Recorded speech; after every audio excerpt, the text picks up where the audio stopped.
Hello. I think I'm supposed to be this little bad little bucko boy.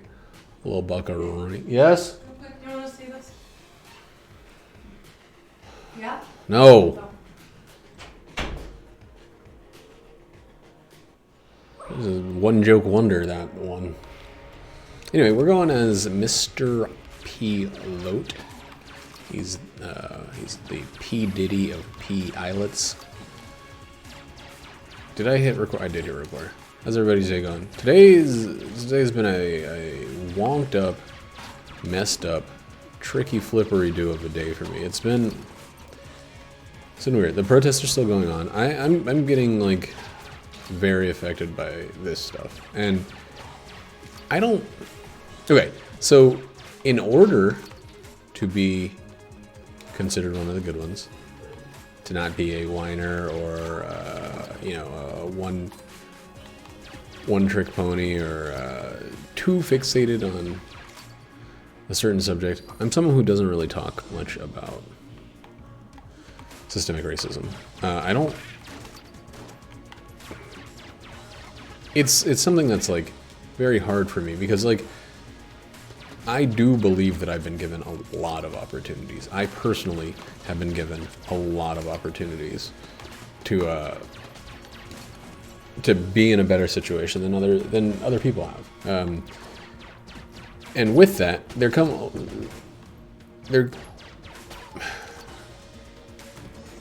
it's not about me in particular. It's about, some of the times it is about me. There are situations in which I feel that I was slighted, that I am a joke to a lot of people. My existence is a joke or a problem or a punchline to a lot of people, and it really sucks. Like it's just, I'm not saying I'm the only person who's been like that's had to suffer the shortcoming of these issues, and it's totally. It's part of the human condition to be belittled by those different than you. I don't know. I think about the number of times I've been the only black person in a room, right? I think about the number of times I've been in situations where the only voice that comes from experiences like mine is my own. And I don't like, I think anybody that knows me knows that I don't really like to focus on the things that divide us as people, because throughout my entire life, the thing that has divided me from everybody else has been a negative in a lot of people's eyes. It's not just that, like, it's not that I believe that being black is somehow a fault of mine, that it's something that I should have to overcome or prove to people that I have bested. I think that a lot of people think that way. So I was talking to Jackie was talking to her mother, and she was saying that people with names like Jamal or Tyrone or traditionally names that sound like they're from the black community have a much lower callback rate, regardless of their qualifications for job interviews, right? And my mother-in-law's response was, well, why didn't they just go by a different name on their application? Why don't they just go by a middle name? Why don't they just hide that aspect of themselves and get to the end point? And, in a lot of situations, that's what people will do. But why should that be expected of people? Why is it that instead of people expecting hard work from people of color or whatever, the expectation goes to, like, why don't you just hide that so you can get the job? Why don't you just deny this component of yourself to fit in? And it's like, it's pretty frustrating because that sounds so sensible. It sounds like you're making a big deal out of nothing if you don't just, play by their rules. And it's something that I believe a lot of people just think of as just the cost of doing business. It's the cost of operating. everybody has to give up a little bit of themselves. Oh, it's the worst one for the pilot. Everybody has to give up a little bit of themselves for a job interview or whatever, stuff like that, you know. But it's weird because, like, I think what people don't understand is that kind of, oh boy, that belief pervades every aspect of your life. It sucks to feel that, like, part of you, just by birth, just by appearance, not by choice in any way, and it's nothing that you can do anything about, that part of you is something that you should suppress. It's something that you should deny. Fuck, I could not get away from that. Dude, I'm like, this is such a bad position right now. And it's like, it's weird because people don't understand that, like, I don't know, people will say, like, well, you know, if I made a huge mistake as a child, I would hide that from people so I can get the job that I want or whatever. But, like, being born a certain color is not a mistake that was made. And, you know, I've had people accuse me of being, like, they'll be like, you know, you talk like a white guy. You're essentially a white guy. And what they're saying with that is that, like, I've overcome the bad part of myself to be one of the good ones. It's like, I don't think they realize how insulting that is, to imply that, like, you know, good on me for not sounding black. Like, I've done it. I've succeeded. And it's like, man, this sucks. This is a shitty start.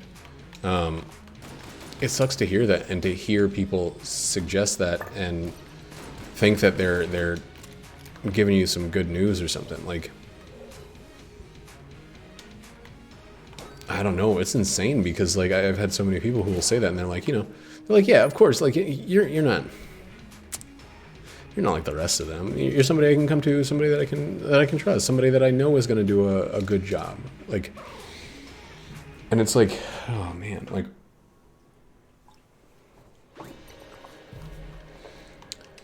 and then, you know, you'll get people be like, what? I meant it as a compliment. It's the same, it's a similar thing. Let me be frank.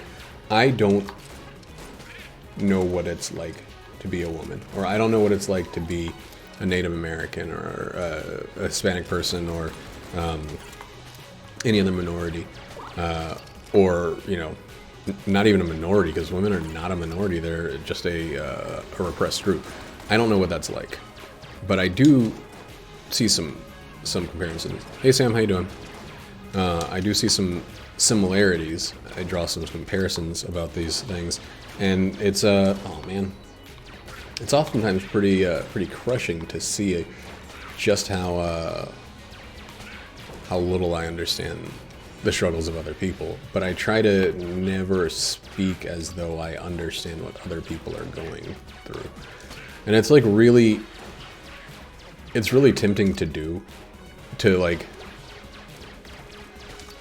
to think that I that I know I figured it out for all people, what their the condition of their existence is. It goes back to this. So when I was in high school, my fiction teacher is a male fiction teacher. You know, he gave us the advice one time. He's like, if you are a male writer, just don't write from a female perspective. Especially not first person. Don't do a first person story in which you are a woman. And I was like, well, that really limits the pool of like potential subjects, you know, or characters or whatever. But he's absolutely right. Like, there's a whole subreddit dedicated to the ridiculous, like, kind of over the top, disgusting, wrong point of view that comes with men writing women. Like, it's just, secondhand experiences are fine, but they are wrong. Like, they just are. And it's like, it's hard to convince people that you know, they're trying to show solidarity or whatever, but they don't know. And it's like, you don't want to You don't want to insult the people who care for you, but sometimes it fucking hurts to have people say like, no, I get it. Like I don't know. I've jumped a couple subjects, but like I just watched the Last Week Tonight with John Oliver about police brutality. And, it talks a lot about systemic racism that's built into the United States police force. And I know that even suggesting that is harmful for a lot of people because they assume that you're accusing them of racism. And that's not, I don't think that's what anybody's doing. Maybe some people are, but like, for the most part, I think that what people are doing is saying that, like, hey, people with first-hand experience, they want to be heard. They want to have a voice in this because very often their story is told to them by people on the outside. I don't ever want to write a character who I have to try to guess what it's like for her to deal with the masculine gaze or to deal with the pressures of being a woman in the workplace, or the even simple things like, I don't know what it's like to have a period. I don't know what it's like to have to think about that when you make decisions about what you're going to do during that week. Like there are tons of things that you cannot get. You fundamentally can't understand, no matter how empathetic you are about conditions that other people are going through. And that doesn't mean you shouldn't try, but you also shouldn't, and this is what I'm thinking, you shouldn't claim to have insight of what their experience is like. Whether you do that by like speaking louder than them about a subject that concerns them, or focusing the attention back on your own takes on the issue. I hate that everybody is talking about systemic racism. And I hate it for a lot of reasons. One, I hate it because we're still having this conversation. I hate it that, like, every few years, it's not uncommon that, like, we're going to hit a point where people blow up over,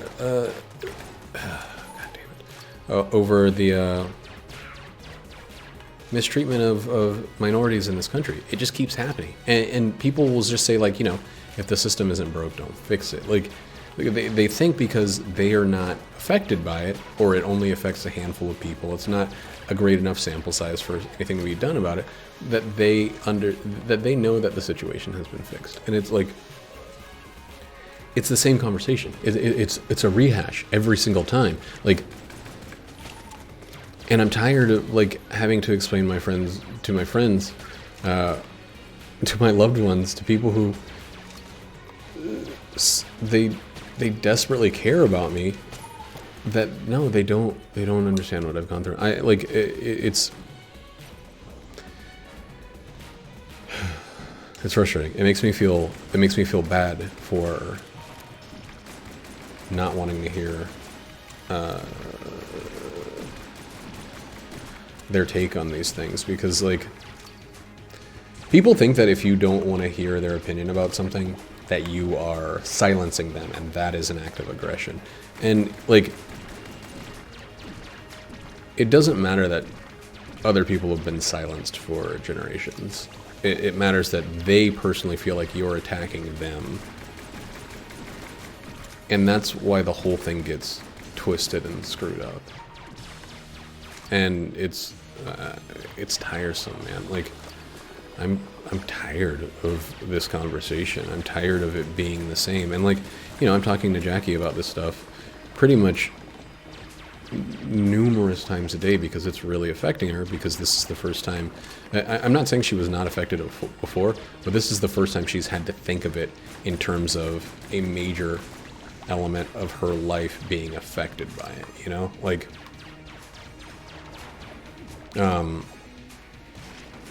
and we're talking about this stuff, and it's like, I'm rehashing conversations that I've had dozens and dozens and dozens of times in the past because, I don't know, like, here's an example. When Jackie and I went to, we used to go to, like, say we had to go to a gas station or a grocery store or something like that. Her bag, the bag that she uses for her purse oftentimes is it sucks, is a book bag, right? Normal stuff. It's easier to carry. It doesn't weigh quite as heavily. Oh, this is looking bad. And it, it's more convenient for her. I have been stopped by employees of gas stations, grocery stores, shops of all type, and basically been told, like, I have to hand my bag to a cashier or I can't enter the store. There have been parts of towns that I've lived in that have enforced dress codes that are specifically and obviously targeting minorities to not be allowed in because they don't want to just say no blacks, but they want to say, hey, no people that look like they're black people. Like, it's this feeling of being, like, constantly one of the outsiders, constantly someone that needs to address the way I look or how I talk, like, or even simple things like, I don't feel like I'm allowed to be angry at all. I get angry sometimes, but I've been taught my entire life that that's something I desperately need to hide. If I want to be any more than a thug, I need to be at all times absolutely calm and civil. Oh, that sucked. That's not the secondary gun I wanted. I've seen so many times, like, coworkers get furious, get pissed and loud, and get angry and get aggressive about it, to a degree that would have caused me to lose my job on the fucking spot. And oh man, this sucks. Yep, didn't even. I get a free treasure chest in that room all the time. It's like the most likely place for me to get a free treasure chest when I don't have any coolness or anything like that. But, and like, double standards are things that people are just, they're like, well, human nature, double standards, whatever. Like, and it's like, man, fucking why? Why is it everybody's responsibility to just accept that they're going to be held accountable for things that other people can get away with? Like, I know that there are certain things that I've been able to get away with, primarily by being born male. There are plenty of times where if a female coworker got into it with a customer the way that I got into it with a customer or something like that, she would have been let go because they're supposed to be nice and they're supposed to be deferential and they're supposed to, like, basically make everybody feel welcome at all times. And it's like, I know that, like, a lot of times my interactions with customers are they're pretty straightforward, and I don't sugarcoat things and things like that. If I was exactly, this is a word that I don't like using, but I'm going to use it to emphasize a point. If I behaved exactly the way that I behave as a man, but I was a woman, I would be considered a huge bitch. Like, unquestionably. And it's just true. Like,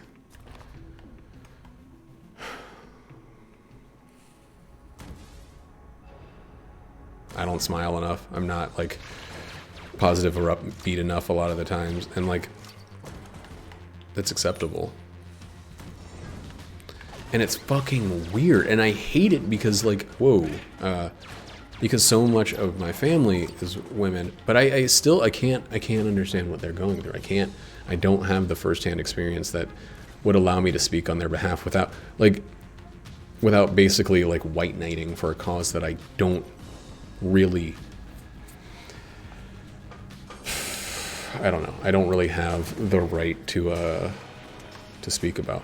But you'll see it a lot of times, and it's one of the things that has left me feeling the most frustrated about these protests and stuff is that while I think that a lot of people are being extremely honorable and extremely helpful to a cause that they don't necessarily benefit from, online, it's become not a dick measuring contest. It's become a like, look at how much I'm giving. It's become, look at how good I am to help out these black people. Like, and it's just like,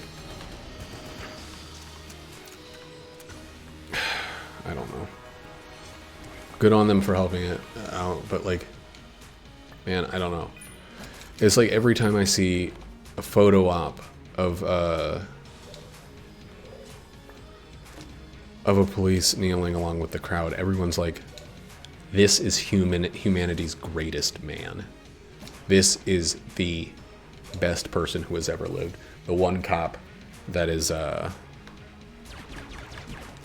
deciding to side with the protesters. He is an absolute hero and a treasure. And there's, like, if people were being honest, doing the bare minimum is not hero work. He shouldn't be in a situation where it feels like by being decent, he's being exceptional. And I know that sounds like I'm shitting on a gold mine or whatever. Like I'm ignoring the fact that he doesn't have to do that or whatever. But it's like,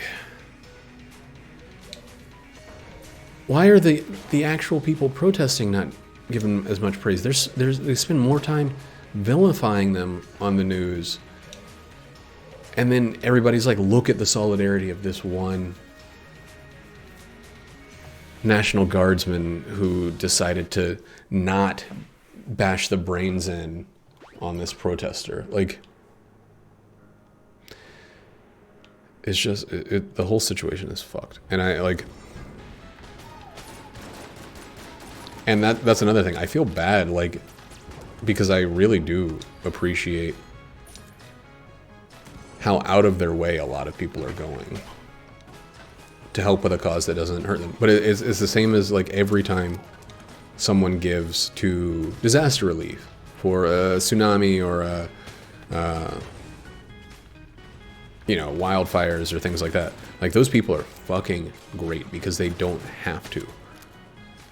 The people that you should be praising those are the people down on the ground, like, working their asses off to put out those fires, to rebuild those homes, to save those communities and stuff like that. Like,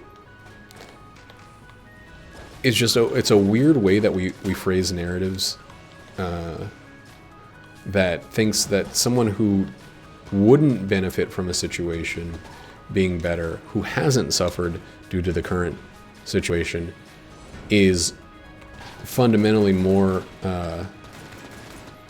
heroic for going out of their way, instead of the people who have spent the entire time. Like, I love Bernie Sanders. I'm not going to sugarcoat any of my political leanings or anything like that.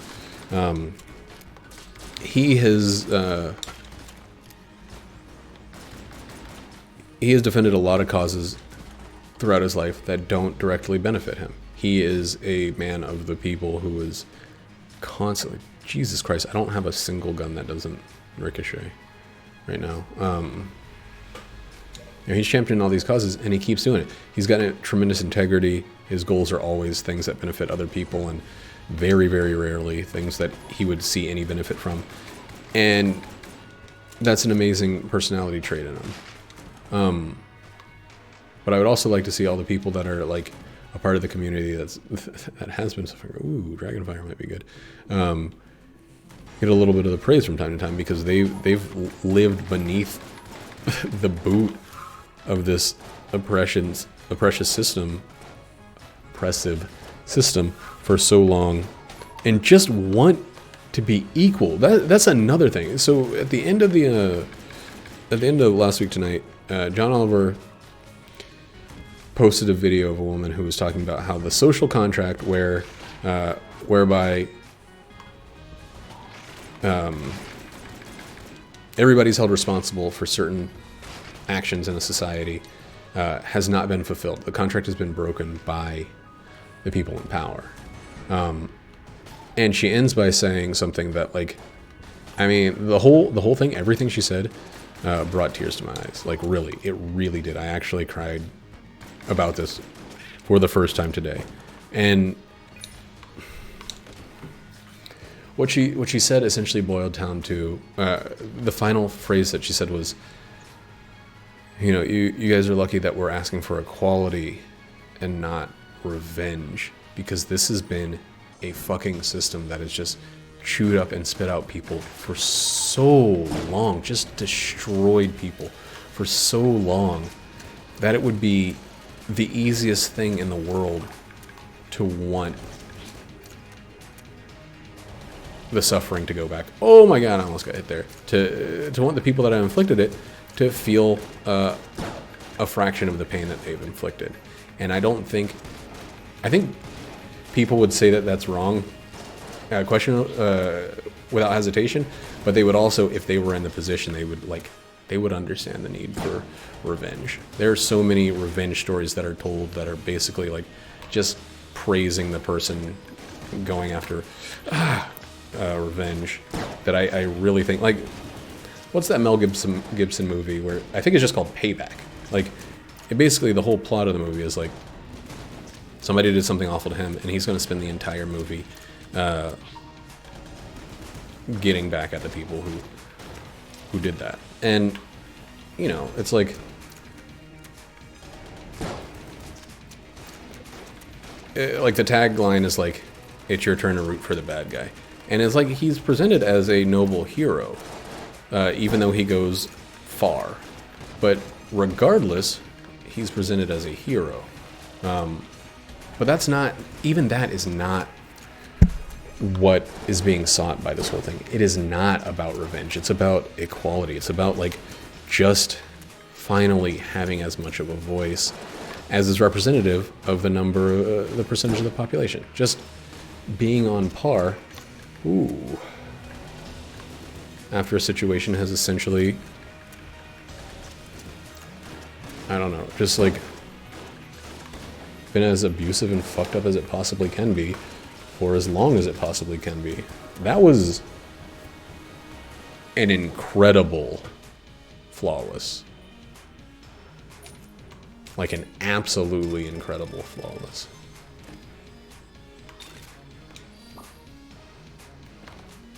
That was really fucking good. You know, I don't know. Talking about this stuff makes me, like, it makes me so sad. It really does. It makes me so upset to have these conversations. And people could be like, well, you don't have to have it. You can just live under the heel forever. I'm like, you're right. You're absolutely right. I could. But those, in fact, are the only options.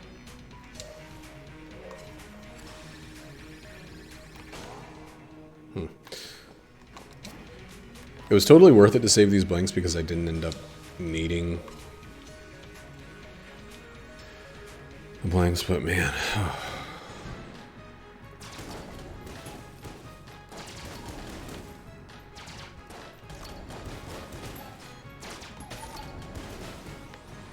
I hate when I end up in a run where I have to use this. Like, I know I haven't talked about Gungeon pretty much at all this entire run. Besides, I talked about it a little bit in terms of how expertly I trounced the old king there. But it's because, you know, this doesn't matter. This is run of the mill. I've done this 1,000 times. You know what's going to happen. Probably, hopefully. Situation might get a little bit hairy from time to time. Might have already hit the hairy moment. But eventually the hope is that it smooths out. Loses some of that hairiness.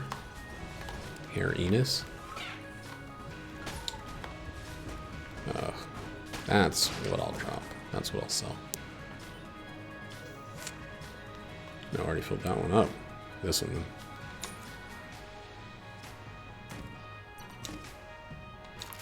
Yeah, these guns suck. Ooh, that's good. That's nasty.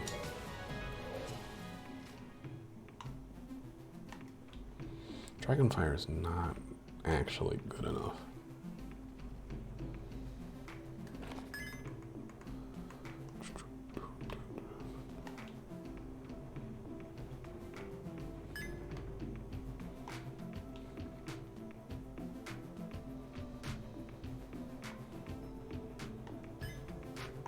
Well, let's keep it what we got. Keep going. Oh, let's blank again. There's a much lower chance that we're going to get this one, but we had to try. Yeah, I don't know. Like, the whole thing is, I really deep, in the deepest part of my heart, want to believe that this is the time in which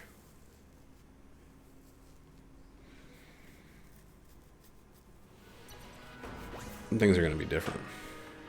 It's really hard to expect that, especially because the systems in place that benefit from keeping the same are as powerful as they've ever been, if not more so. Like,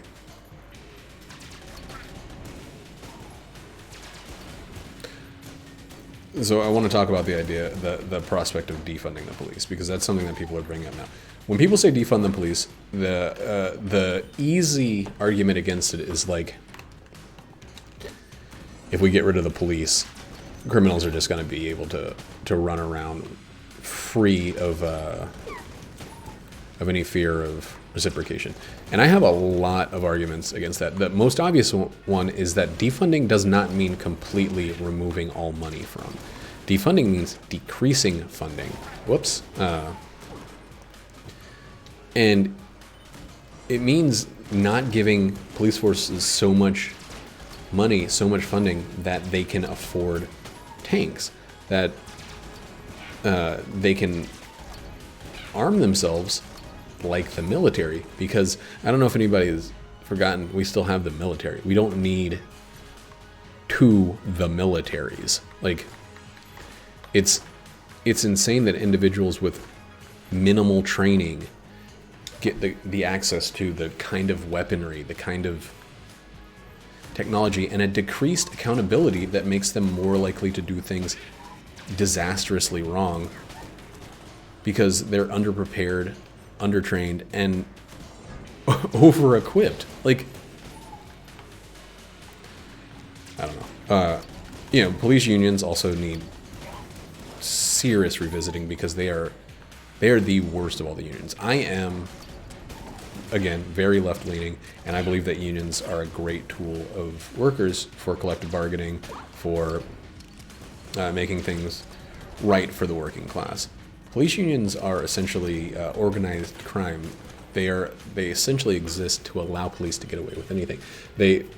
Police can threaten cities to allow crime to go unchecked in order to get their way. They can, like, oh god, you should watch the John Oliver report about it. Like, and here the funniest thing about it is that, like, there are systems that work better than over-policing. Anytime the police presence has significantly increased in an area, it has not resulted in decreased crime. It has always resulted in an increased number of arrests and things like that. And people look at the numbers when they hear an increased number of arrests, and they say, like, well, that means the system's working. There were just as many bad people. Now most of those bad people, or more of those bad people, are imprisoned. And that's a straight up, like, false situation, because it's not that most of the people, that there was as much crime. Is that these organizations, the police organizations, benefit from people paying fines. They benefit from arrests. They justify their existence by arresting. And there are more wrongful arrests. There are more arrests, period, not because there were more criminals now finally, like, getting their comeuppance, but because a lot of police officers believe that their job is to put as many people behind bars as possible. Like, this kind of sucks.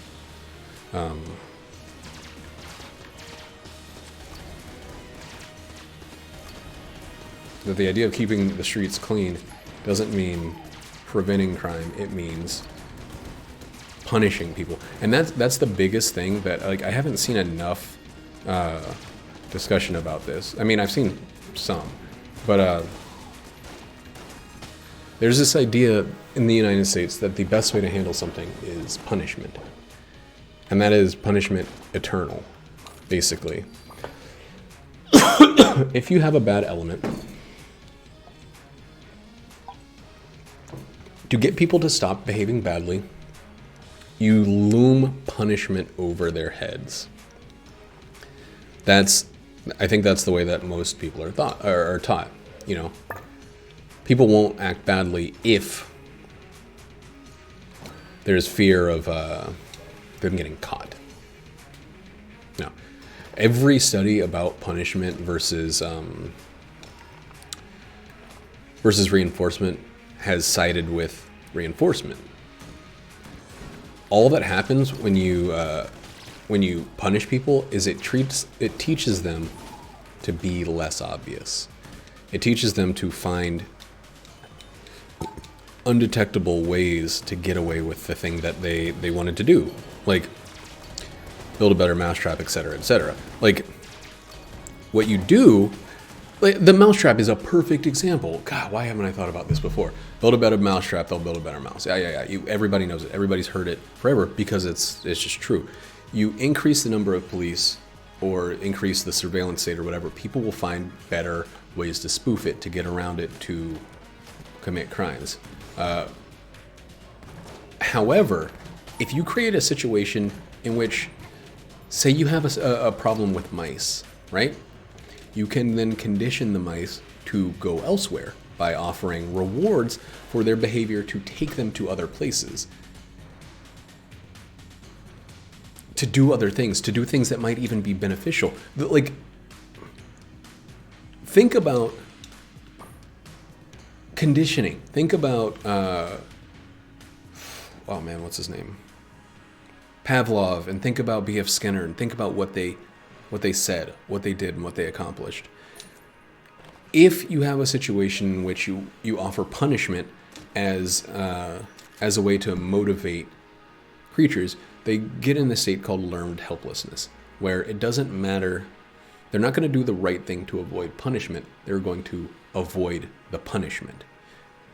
But if you give them rewards, if you are constantly feeding them treats or giving them something that they want, they will gain that positive behavior. How do you... This is, again, not calling minorities dogs and rats and all this stuff. It's using examples. But B.F. Skinner, like, Pavlov got positive response by reward. He got the dogs salivating because they knew that something good was coming when they behaved a certain way. When punishment was there, they would oftentimes just continue the action when not under observation. It's so obvious that they teach it to you in high school psychology. Like, it's not something that anybody who's read a psychology textbook is surprised by. Ooh, the Snake Maker's good. But instead of funding, the purpose of defunding the police force is to allow that funding to go towards beneficial programs. So you then, instead of increasing the amount of fear, the amount of punishment, you have people who are in a community where they are rewarded for doing good. And when you start rewarding people for doing good, you get a lot more people doing good. Like, most crime stems, at least initially, out of desperation. Sometimes people then become career criminals or become, or become, let's just go talk to him just to...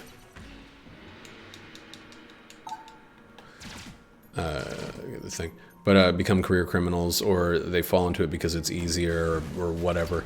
But the only people who commit crimes for the sake of committing crimes are people with mental issues. They're sociopaths. They're psychotically delusional. Their problems stem from a greater cause, and even then, just punishment is not going to stop them. Therapy will help. Therapy will decrease the likelihood of the unstable from committing acts, but putting them in prison is not going to, or holding the threat of prison is not going to stop them. And that even goes to disregard the fact that prisons are, in this country, mostly for profit. Therefore, continuing a certain narrative, and therefore the state to make money. The state or the private contractor to make money. While continuing the racist narrative of the subservient class of people who can work without proper pay or without proper rights. Like, I don't know.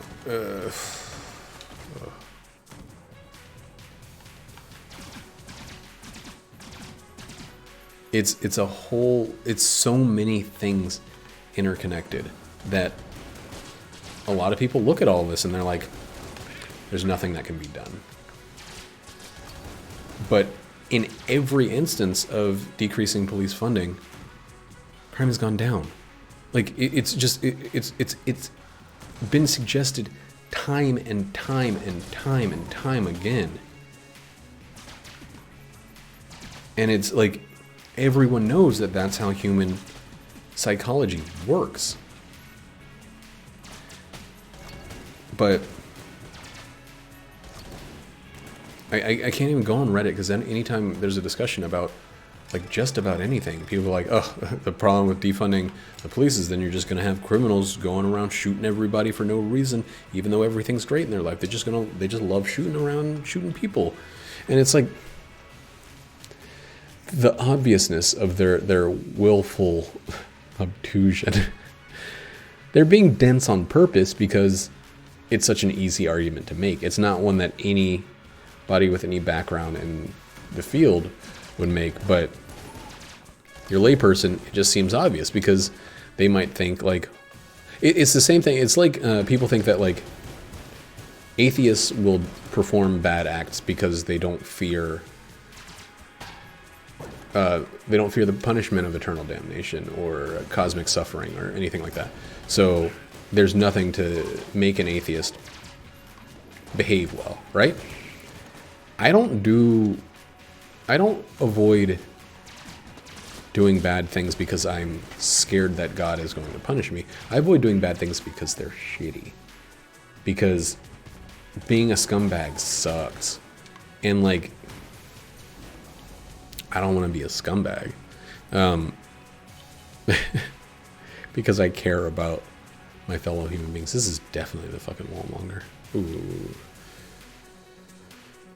Ooh, I hate this. Oh, very surprising, huh?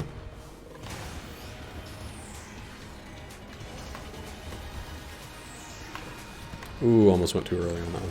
Why are those coming out so late?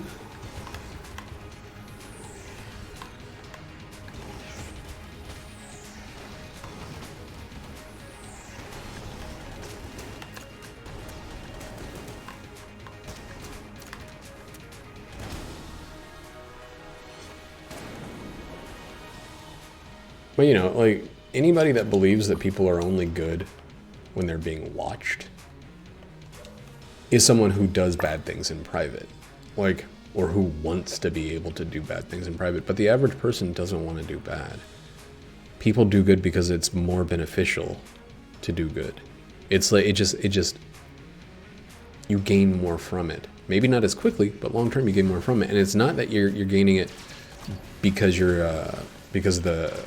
it's too scary to take the chance. It's just because, like, overall we know that society functions best when all parts work harmoniously. Like, that's kind of like what society is. And, like, I don't know. It's such a backwards wrong, easily refutable way to think of it that people will continue to use as evidence for why we should live in a police state, why we should live in fear. It's the same thing about, you know, get rid of guns and only the outlaw will have guns or whatever. Like, so then everybody should have guns is the statement they're trying to make. Like, it's so dumb and backwards and wrong and untrue.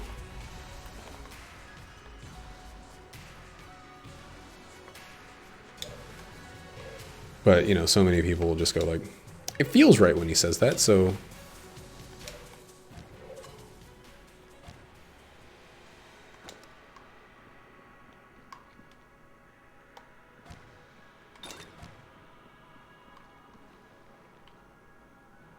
Whoops. Did not mean to use that. That actually sucks. Especially since now I think I'm not going to be able to sell it. Excuse me? Yeah, thanks, dude. Thanks. Game all around. Gun zing. Oh. What's this energy with Fortune's favor?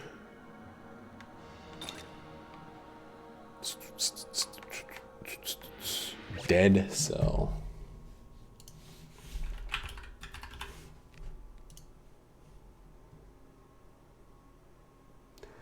If the player also has Fortune's favor, the charge time is 10% faster and its damage to bosses is increased by 30 fucking %. That's insane.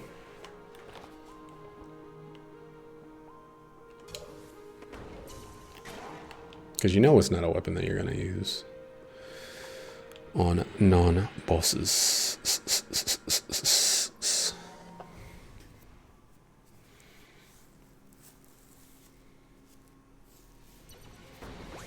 It's a world where, it's a weird world we live in where people will go way out of their way to explain why nothing can ever change. And then you tell them that the system's wrong and they just go, that's kind of just the way it has to be. That's the price of doing business, or other platitudes that don't really address that there is a problem. It's cowardice, man. People that fear change are scumbag cowards.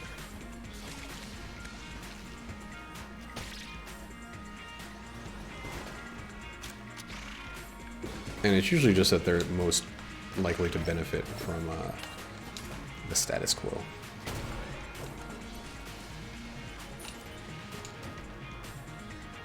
Dude, the escape rope takes way too long to charge for something that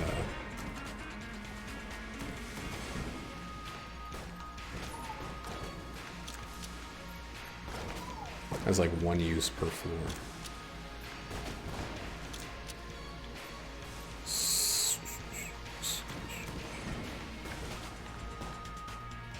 I thought I had that one.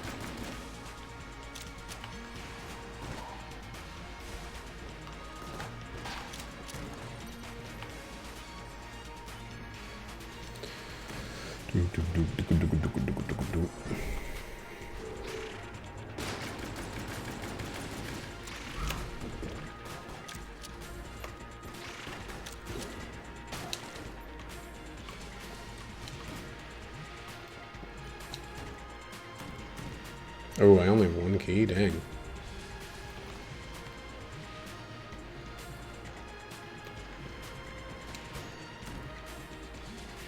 That's not very one-key Dory.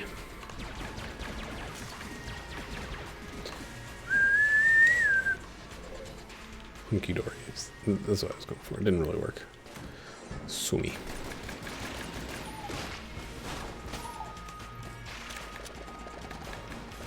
Oh, right. Their bullets are slowed. Oh, and they have less health. Right. A lot of stuff going well on that front.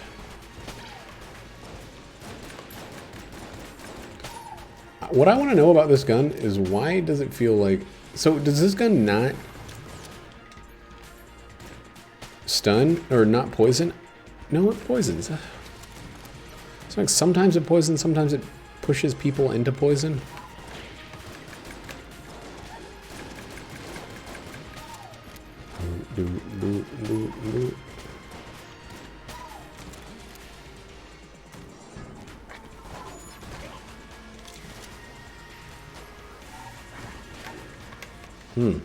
Scary. Yeah.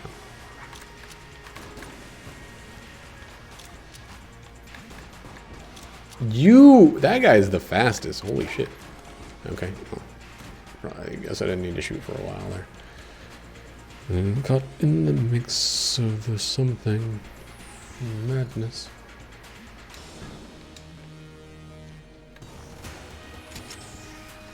That's crazy. I did not know that Fortune's Favor would ever be useful.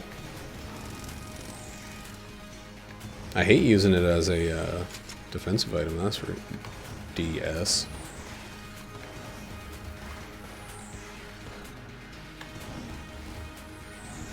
I need to give some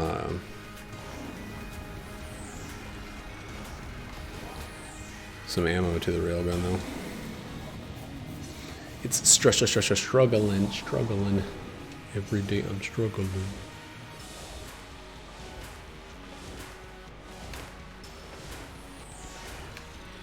Statistics are a little, they sometimes, they're great for emphasizing points, but they're a little, like, they have the potential to be misleading. But, like, one of the statistics that was brought up in that episode of Last Week Tonight, that did almost nothing, was that black men have a 1 in 1,000 chance of being killed by the police in the United States. 1 in 1,000. That's more common than just about any disease on the planet. Like, that's a ridiculously high likelihood. That is 0.0, no, it's 0.1% chance. Not 0.01%. That'd be 1 out of 10,000.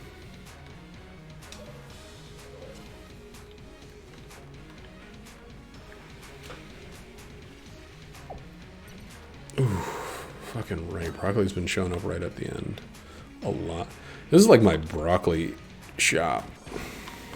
So now we want to get that key, I believe. What? Oh, a guy was in the wall. I didn't see him. I haven't been hit in a long time. And so, you know, there's all these, like, obvious analog. It's like people don't want proof that the system doesn't work a lot of the times, right? Like when you say, like, oh, here are socialist countries where the quality of living is so much higher than the U.S. The happiness of the people is so much higher. They'll be like, yeah, well, that's a fringe case, and blah blah blah, a million reasons why it couldn't work in the U.S. And hi, Truck Month. How you doing? Truck Month? Is it Truck Month or Truck Mouth? Truck Month. Ugh. Oh, people say, well, the system wouldn't work in the U.S. or whatever. They'll constantly find reasons for not trying things that are proven to work elsewhere. Yeah, sorry, I read it. It flashed up. I have my my OBS kind of small right now, so I couldn't see it when it popped up in the thing.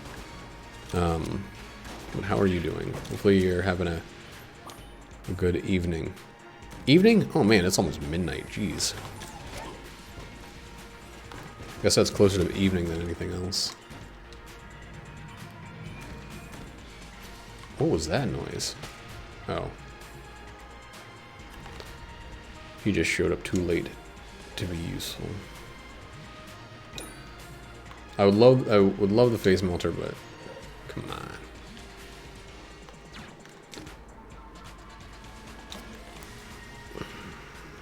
I don't think the bloody 9mm is going to go into the boss fight with us. I hate this gun so much. Ooh, do, do, do, do, do, do. We didn't get anything that that really works with the camera, so we'll just keep going. Have you played Gungeon before? Truck Month 1234. Is Truck Month like Toyotathon? Is it like Happy Honda Days? I freaking hate Warple Gun. You know I hate Warple Gun.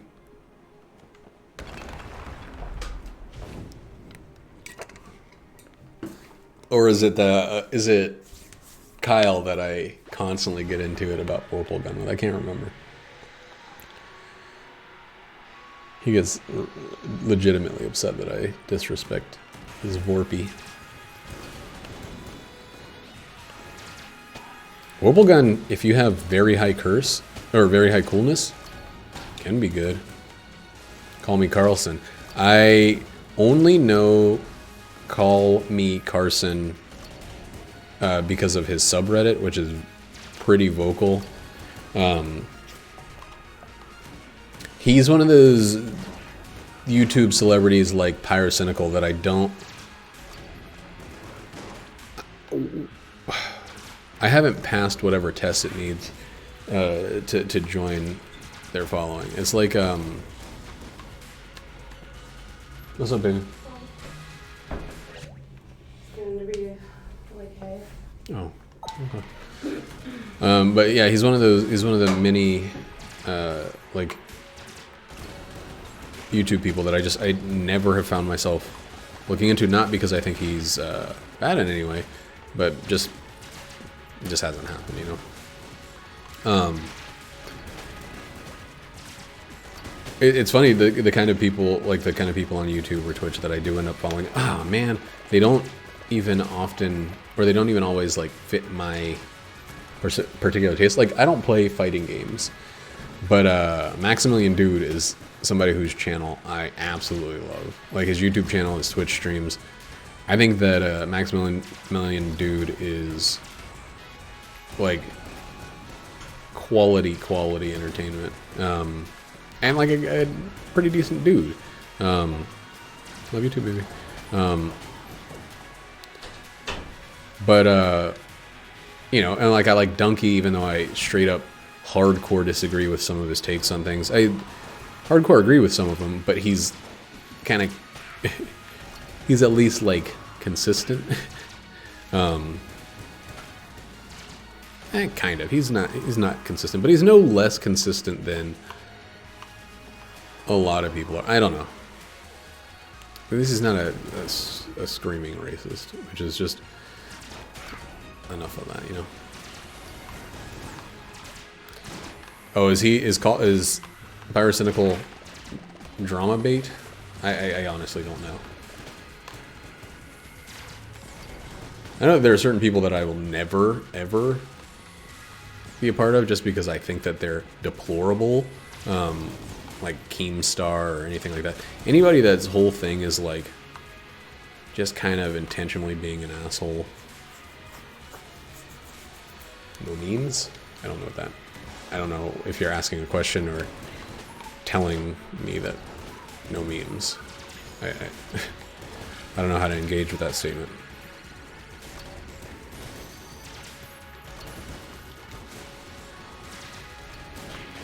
Ah! Ooh.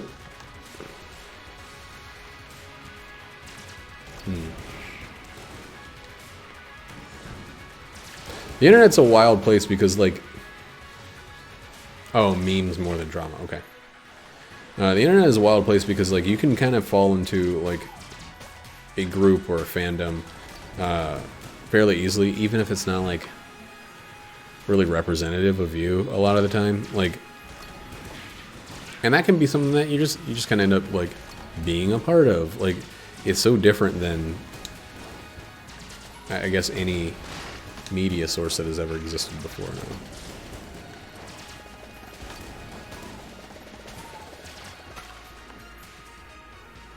Come on. What have you been up to today, Scotch? You've been hunting monster or... Wait, you were editing videos the last time I jumped on your channel, I think. Or something along those lines. Tailored news, okay. Is it like PewDiePie news?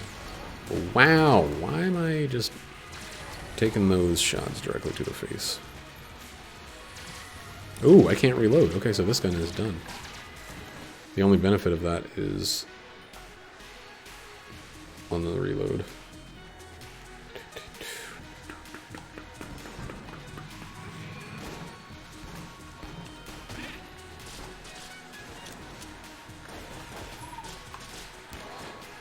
Just bad dodges.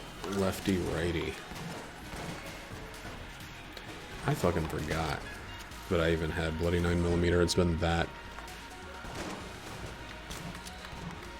It showed up that little. Oh, okay.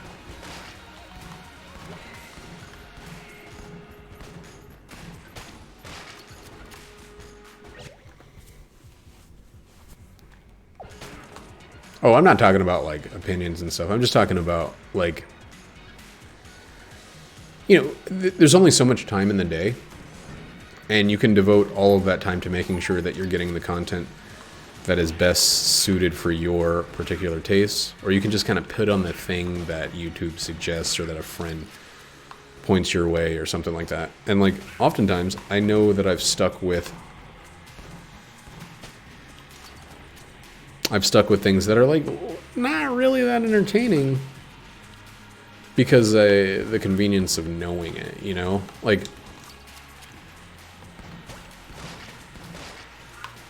I don't know, I can't think of an example now. Or example that doesn't go back to like the Homestar Runner era of the internet.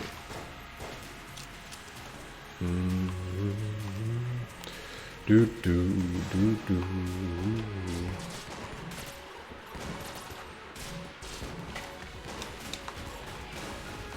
That's kind of scary because I expected one thing and I got your mother.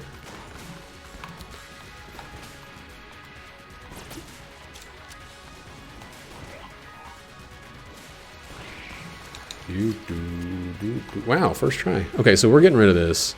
Get out of here, B N M M.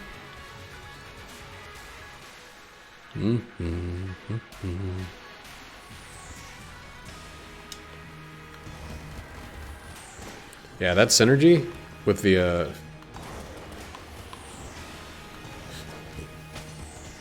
you get most of your news from 2 YouTube channels.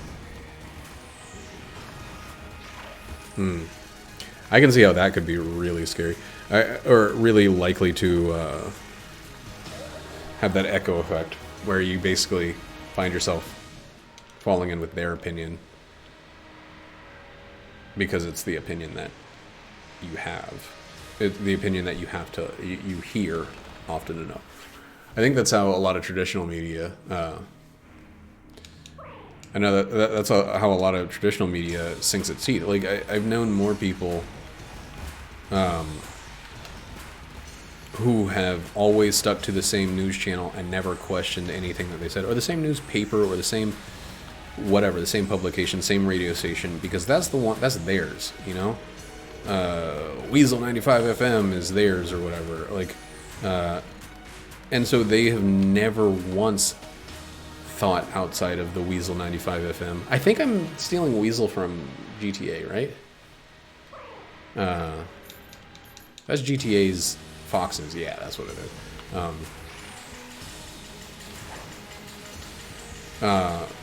But you know, there's like,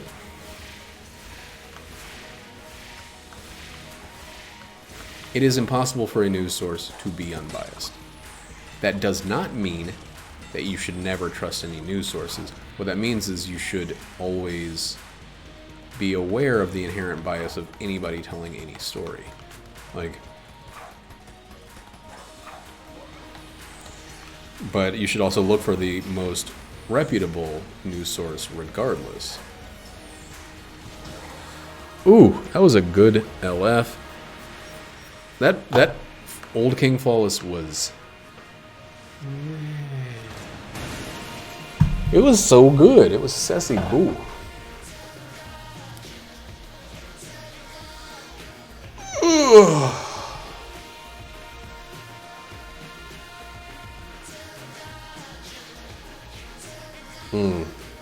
It's so weird in the United States.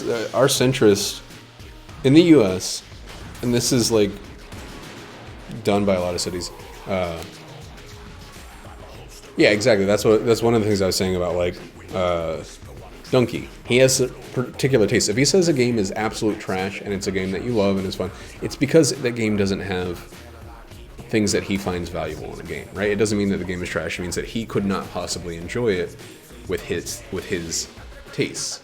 Having a consistent voice sometimes lets you know they hate all turn-based RPGs. If then he says a turn-based RPG is terrible, you look elsewhere to get another opinion about it, right? Etc. etc. Anyway, let me just wrap this little video up. Did I already? I'm at 4:09. Okay, cool.